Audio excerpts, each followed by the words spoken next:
Na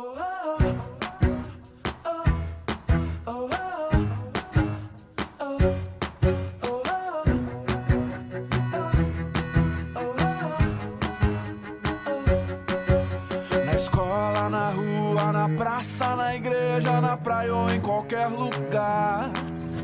Um gesto, um sorriso, um abraço, um passo, um café e assim vai começar.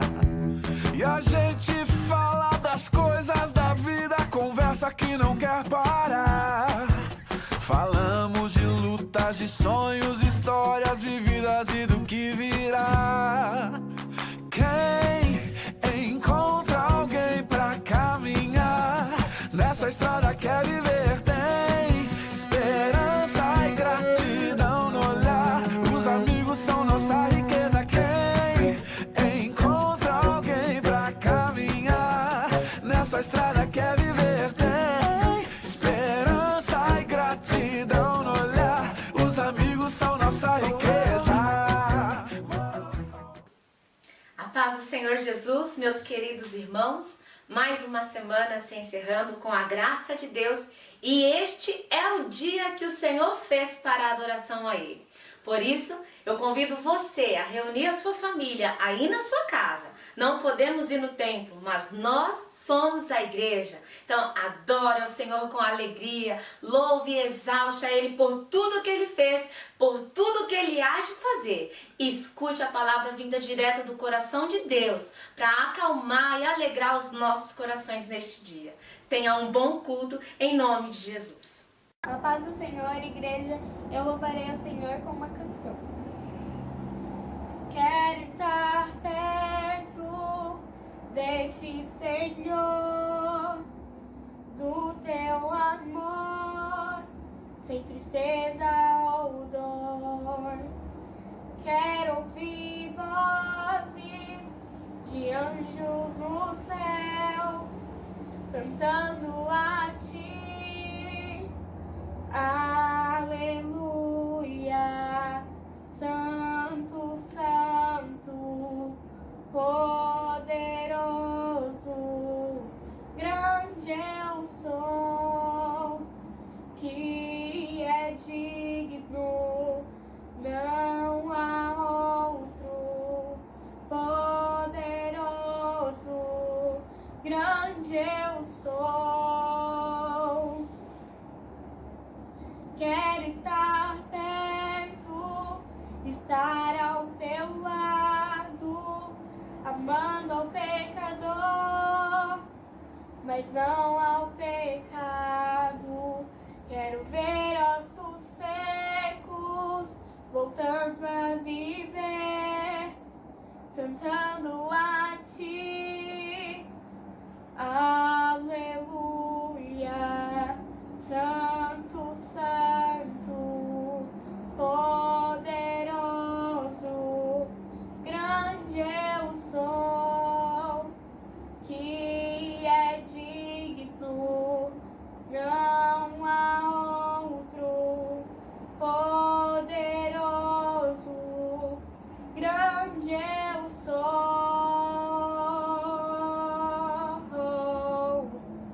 grande eu sou.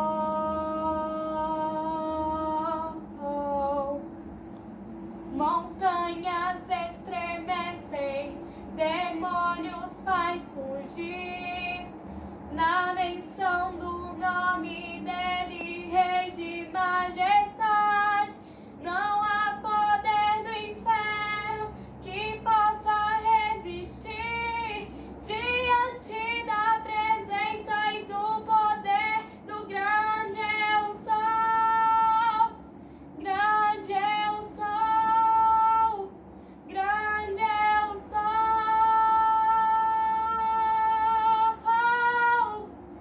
grande eu sou.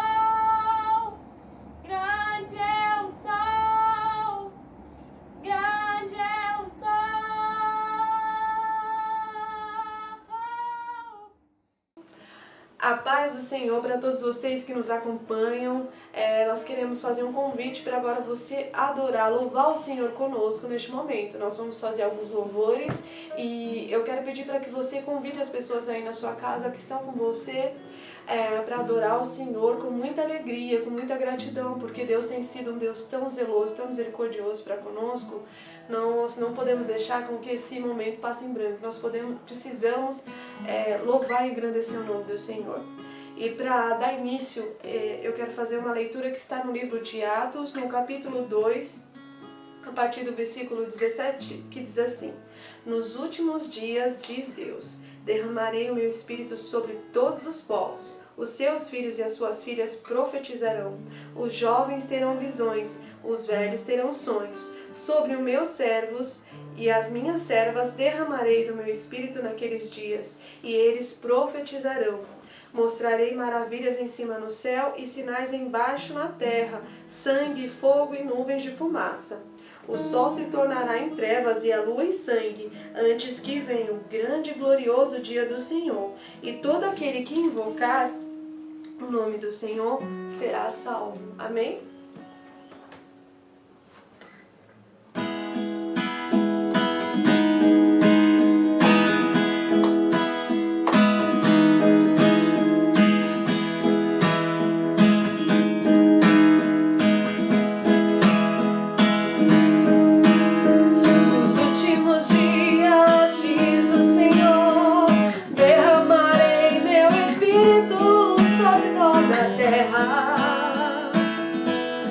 Copiosamente, poços secos jorrarão e até o deserto de novo frutificará abundantemente. É o som do nosso louvor que sobe aos céus como um vapor e se condensa na nuvem de glória. Shekinah sobre nós se derramará abundante chuva, chuva, derrama sobre nós esta chuva. Abre as comportas do céu, Senhor, faz chover abundante chuva, chuva, derrama sobre nós esta chuva, corrente de água sobre os sedentos, chuva de avivamento, chuva de avivamento.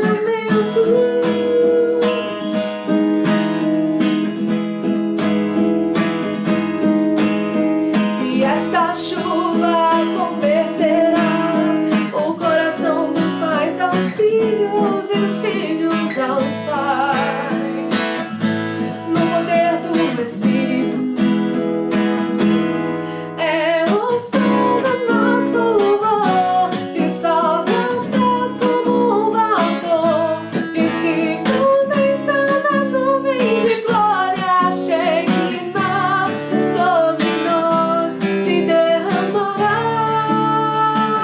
abundante chuva, chuva, derrama sobre nós esta chuva, corrente de água sobre os sedentos, chuva de avivamento, chuva de avivamento, chuva de avivamento.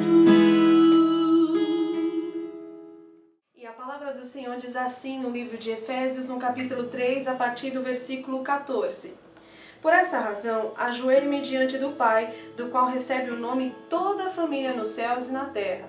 Oro para que, com as suas gloriosas riquezas, Ele os fortaleça no íntimo do seu ser com poder, por meio do seu Espírito Santo, para que Cristo habite no coração de vocês mediante a fé.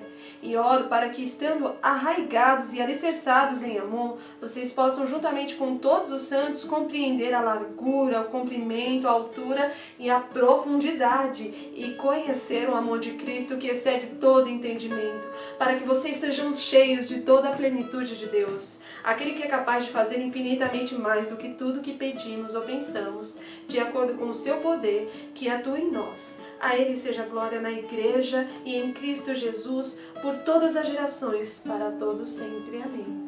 Mediante essas palavras, irmãos, eu convido você a adorar e glorificar esse Deus que é tão bondoso e tão zeloso para conosco e tem cuidado de nós.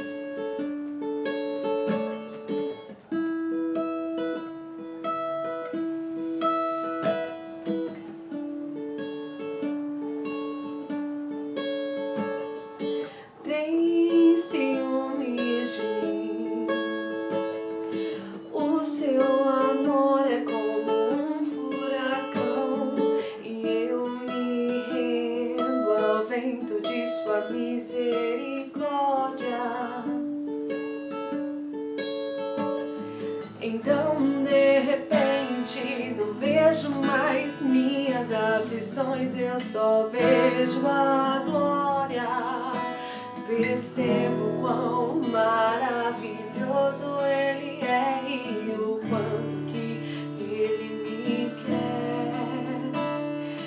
Oh, Ele me amou. Oh, Ele me ama. Ele me amou.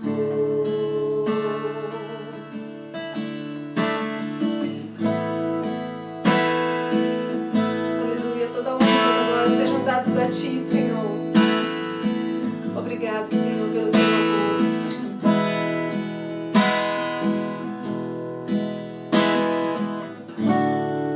Aleluia. Tem ciúmes de mim, o Seu amor é como um furacão e eu me rendo ao vento de Sua misericórdia.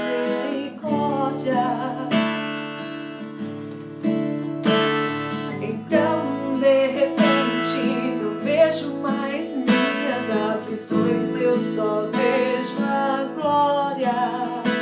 Percebo quão maravilhoso Ele é e o quanto que Ele me quer. Oh, Ele me amou. Ele me ama. Ele me amou.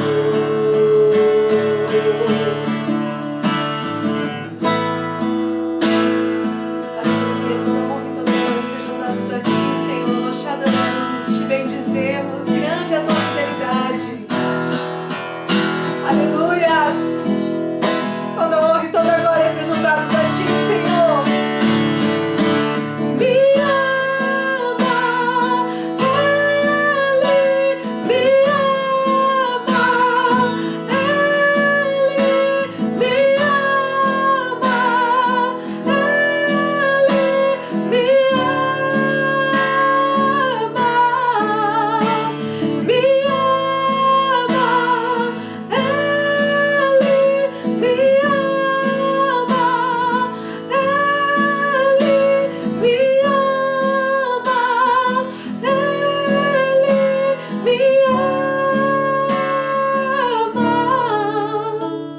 Somos Sua herança, Ele é nosso galardão.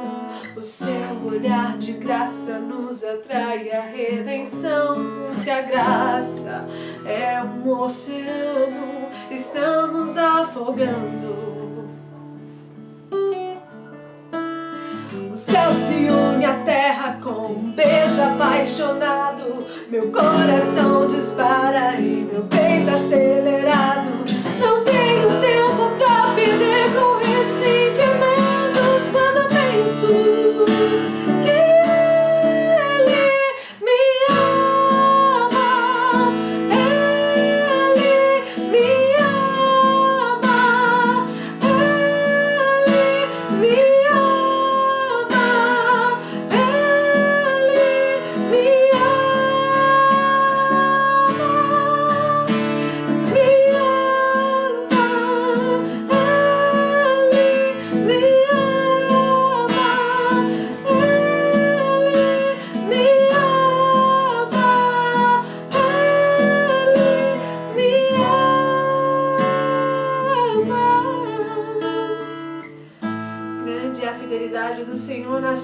vida, querido. Você não está só. O Senhor é contigo. Se você tiver que passar pelas águas, o Senhor não deixará que elas te afundem. Se você tiver que passar pelo fogo, você não se queimará. O Senhor é contigo. Receba essa palavra no nome do Senhor Jesus Cristo.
Paz do Senhor, meus irmãos, tudo bem com vocês? Espero que sim. Agradeço a Deus pela oportunidade que Ele me dá de, nos próximos minutos, ter a oportunidade de me comunicar com vocês e compartilhar um pouco do Evangelho do Senhor Jesus Cristo. Para tanto, eu vou ler a palavra de Deus que está aqui no livro de Atos, no capítulo 8, né? Ler alguns versículos para a gente fazer uma reflexão da palavra do Senhor. Diz assim, Atos 8, a partir do versículo 1, que Saulo consentia na sua morte. Naquele dia levantou-se grande perseguição contra a igreja em Jerusalém, e todos, exceto os apóstolos, foram dispersos pela região da Judéia e Samaria. Alguns homens piedosos sepultaram Estevão e fizeram um grande pranto sobre ele. Saulo, porém, assolava a igreja, entrando pelas casas e arrastando homens e mulheres, encerrava-os no cárcere. Entremente, diz o texto, os que foram dispersos iam por toda parte pregando a palavra. Filipe, descendo a cidade de Samaria, anunciava-lhes a Cristo. As multidões atendiam unânimes às coisas que Filipe dizia, ouvindo-as e vendo os sinais que ele operava. Pois os espíritos imundos de muitos possessos saíam gritando em alta voz, e muitos paralíticos e coxos foram curados. E o texto que eu estou usando termina dizendo, e houve grande alegria naquela cidade. Em rápidas palavras, eu queria fazer uma reflexão sobre esse texto, dizendo que, como ele está no livro de Atos, aí acho que vale a pena fazer uma introdução, dizendo que, em geral, quando a gente lê o livro de Atos, a gente é quase que automaticamente conduzido ou levado a uma percepção de que esse livro recheado, pleno, cheio de eventos sobrenaturais no sentido de ação poderosa dentro de Deus, daquelas ações espantosas, aquelas ações miraculosas que todo cristão ama. E não tem nem como ser diferente mesmo, porque as ações de Deus são mesmo para glorificar o nome dele. E ele é o Deus dos impossíveis, o Deus todo-poderoso, enfim. Então, essa visão do livro de Atos, como algum livro em que os atos sobrenaturais, miraculosos, esplendorosos, gloriosos de Deus são expostos, é uma percepção, como eu disse, quase natural. Só que, porque afinal de contas, quando a gente lê o livro de Atos, por exemplo, a gente já começa aí no capítulo 1 vendo Jesus subindo. Já vai subindo, olha que cena magnífica. Aí já vê anjos descendo. Aí vai para o capítulo 2, já vê o Espírito Santo descendo com grande poder e todo mundo falando em línguas. Aí você vai para o capítulo 3, aí você já vê os apóstolos cheios desse poder que receberam no capítulo 2, já fazendo coxo andar. E aí, se você vai lendo o livro de Atos, o que você percebe? Portas de prisões sendo abertas, sombra do apóstolo Pedro curando, Paulo curando, e aí é uma situação magnífica, né? Cobra morde Paulo e não faz mal nenhum, enfim, né?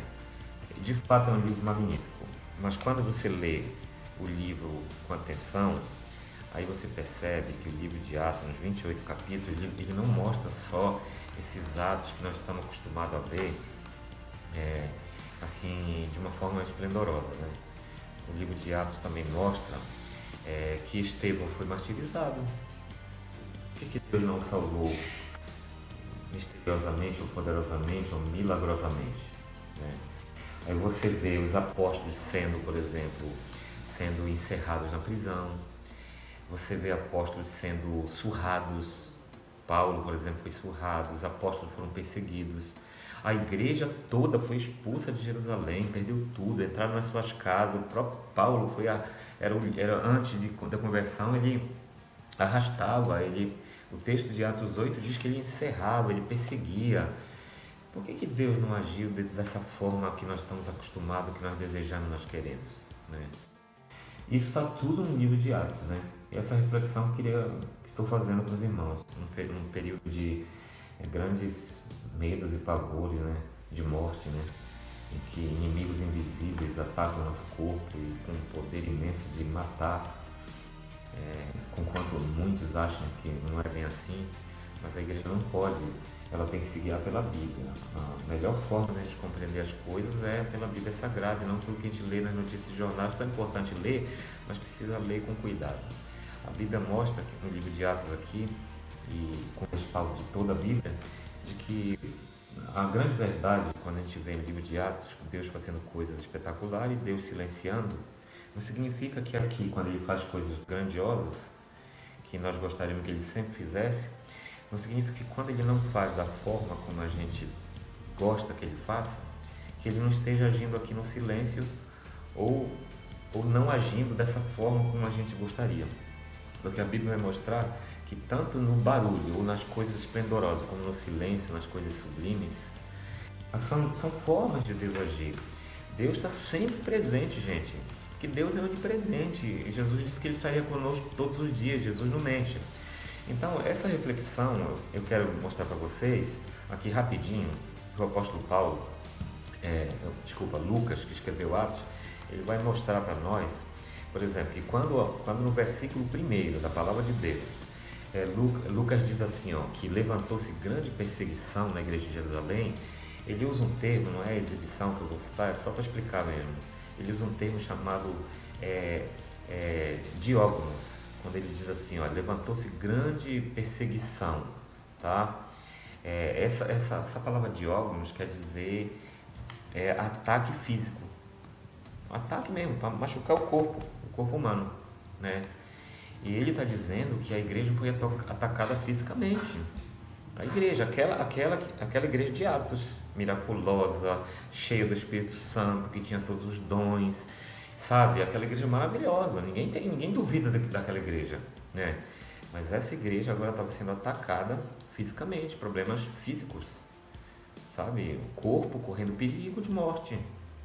Encerrava na prisão, perseguia, grande perseguição, diógenes, ataque físico. Aí o apóstolo Paulo, ele segue o Lucas, desculpem, que Paulo que está atacando a igreja, eu me confundi, mas Lucas está narrando que não só o ataque físico, mas a igreja também foi atacada nas suas emoções. Por exemplo, no versículo 3, vejam aí o versículo 3 de Atos 8, diz que Saulo assolava, Saulo que viria a ser Paulo, o grande apóstolo, assolava a igreja, e ele usa um termo chamado iluminato, que quer dizer causar dor na alma, significa fazer sofrer, abater o sentimento, ferir o sentimento.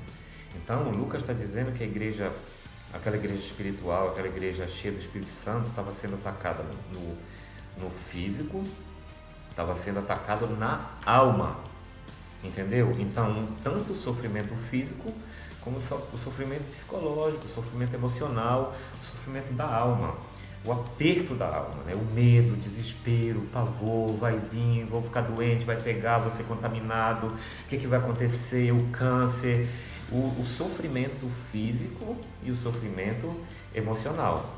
E aí, para concluir essa reflexão, o apóstolo Lucas, ele fala que a igreja também foi atacada no espírito, tá? E não apenas no corpo e na alma, mas ele fala também do sofrimento físico, tá? Por exemplo, quando ele cita, por exemplo, no versículo seguinte, ele diz que, aqui ele diz que, só um segundinho, ele diz aqui, que no versículo 3, né, que a igreja sofreu grande ataque e os cristãos foram dispersos. Eles foram dispersos, né? E ele usa o termo copeton, né? Quando ele fala aqui, descreve que a igreja estava sofrendo forte ataque físico, forte ataque emocional e forte ataque espiritual. Então, quando você é atacado no seu corpo, quando você é atacado na sua alma, quando você sofre esses ataques duplos assim, automaticamente, meus amados, a gente tem um problema com a fé, porque a gente vai perguntar: cadê Deus? Por que Deus não nos protegeu? Por que Deus não esteve com a gente? Por que Deus não nos respondeu? O que foi que aconteceu? Então você começa a duvidar de Deus, e aí a fé é provada, tá? Sofrimento físico, sofrimento emocional e sofrimento espiritual, porque a Bíblia diz, Lucas diz que se levantou um grande pranto, né? Perseguiu o físico, perseguiu a alma, e a igreja passou a chorar. Por que a igreja passou a chorar? Porque a igreja se sentiu desamparada. Quem que não se sente desamparado? Quando você pergunta: poxa, eu sou fiel a Deus, eu faço tudo do meu melhor, e cadê? O mal está triunfando. Fomos expulsos das nossas casas, alguns foram mortos, e o que aconteceu?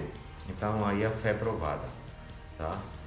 Então, aí eu pergunto para vocês: será que porque Estevão foi morto, será porque ele foi expulso da sua casa, será que o Espírito Santo que tinha vindo sobre ele no capítulo 2 os deixou? Será que na hora mais difícil Deus os abandonou? Não, eu termino esse sermão, essa meditação com vocês, mostrando para os irmãos que não. Vejam só o que a palavra de Deus fala nos versículos seguintes, porque o que é que o evangelista Lucas capta desse momento difícil da história da igreja? Ele diz que assim que a igreja foi perseguida, foi atacada fisicamente, foi atacada na alma, e a sua fé foi colocada em xeque, foi provada, o versículo 4 diz que enquanto eles perderam tudo, foram expulsos, surrados, apanharam, a Bíblia diz no versículo 4, né? Entre mentes os que foram dispersos iam por toda parte pregando a palavra. Você vai pregar uma palavra que, se você não confia nela, se você acha que ela não se cumpriu em você, se você acha que ela é uma mentira. É claro que os irmãos não duvidaram de Deus, eles sofreram, a Bíblia não nega o sofrimento deles, mas eles, como o Espírito Santo estava sobre eles, como está hoje, sobre a igreja e sobre a sua vida, a gente passa pelo sofrimento, pelos apertos, pelos desafios, mas nós não podemos deixar que o sofrimento físico e emocional, o medo da morte, do ataque, do vírus, qualquer outra adversidade, venha nos fazer duvidar de Deus, porque essa igreja sofreu tudo isso, mas ela não duvidou de Deus. Tanto é que ela não deixou de acreditar na palavra de Deus, nas promessas de Deus, naquilo que Deus havia revelado, e ela continua, mesmo no meio da perseguição, sem nada mais, expulsa, andando como andarilha. Ela vai pregando a palavra. No versículo 2 mostra também que assim que Estevão, o pastor da igreja, foi atingido, martirizado, assassinado, a igreja podia dizer, poxa, mataram nosso pastor, todo mundo vai correr de medo. Não, o versículo diz que de fato mataram Estevão, que a Bíblia diz que era homem cheio do Espírito Santo, mas o Atos 8 mostra que Deus levantou Filipe, também cheio do Espírito Santo. Então, caiu um grande líder, Deus levanta outro. Esse que caiu era cheio do Espírito Santo, esse que foi levantado era cheio do Espírito Santo. Então Deus nunca abandonou a igreja. E a Bíblia mostra ainda nesse capítulo que grande alegria tomou conta da igreja. Em meio a toda a tragédia, a igreja tinha alegria. Por quê? Porque ela é competente, ela é forte, ela é poderosa em si mesma? Não, porque ela tem Deus. Porque Jesus morreu por ela. Porque Ele morreu, ressuscitou, ao terceiro dia foi elevado, foi glorificado e enviou o Espírito Santo como Ele havia prometido. Se eu não for, Ele não virá, mas se eu for, enviá-lo-ei, o Espírito da verdade, que vos guiará em toda a verdade, Ele vos fortalecerá, guiará, ensinará, dará poder, consolará, fará todo o trabalho dele e fará vocês lembrar do que eu, Jesus, fiz. E Ele disse, eu estarei convosco todos os dias, repito. Então, nesses momentos difíceis, meus irmãos, o que é que a gente aprende? Que mesmo que vocês não vejam sinais miraculosos, espetaculares, extraordinários, tonteantes, calma. Senhor é Senhor. O Senhor é todo poderoso. Ele está sabendo desse vírus, Ele está sabendo das nossas famílias, Ele está sabendo da sua vida. Apenas obedeça com prudência aquilo que as autoridades pedem. Não vá na onda de esse ou aquele, tá? Faça o que tem que ser feito. Quem tiver que trabalhar, saia, se proteja. Quem tiver que ficar em casa, fique. Fique calma. Espere o livramento do Senhor. Ele é Senhor. Logo, logo vocês verão que quando Ele põe a mão, nada resiste e Ele protege os seus, tá? Deus está presente nesse momento, Ele não abandonou ninguém, vai dar tudo certo. Receba o meu abraço, a minha oração, que Deus abençoe você e te fortaleça em nome de Cristo. Amém.